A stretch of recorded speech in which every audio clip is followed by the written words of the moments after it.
દીકરીઓ માટેની જે યોજના છે નમો લક્ષ્મી અને નમો સરસ્વતી, તો દીકરીઓને બંનેનો લાભ મળવાનો છે. એટલે દીકરી જો કોઈ સાયન્સમાં જશે તો એને 50,000ની વત્તા બીજા 25,000 એમ 75,000નો લાભ મળવાનો છે. એટલે દીકરીઓ જો શિક્ષણમાં ભણશે તો એને આ બંને યોજનાનો લાભ મળવાનો છે. અને નમો સરસ્વતીમાં એકલી દીકરીઓ માટે નથી, એ દીકરાઓ માટે પણ યોજના છે. એટલે સાયન્સમાં વધુ ને વધુ આપણા વિદ્યાર્થીઓ જાય એના માટેનો પ્રયાસ આપણે કર્યો છે.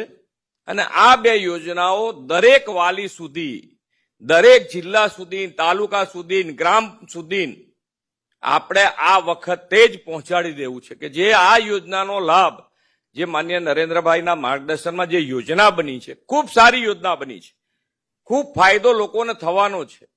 તો આ યોજનાનો લાભ આ જ વખતથી દરેક જણ લે અને નવું પણ આપણે આ યોજના દરેકના મગજમાં ઉતારી શકીશું, ખાસ કરીને વાલીઓને અને છેક ગ્રામ સ્તર સુધી. તો મને લાગે છે ત્યાં સુધી આ બે યોજનાનો લાભ અને એનું પરિણામ જે છે આગળના વર્ષોમાં એનું પરિણામનો લાભ ગુજરાતને ખૂબ મોટો થવાનો છે.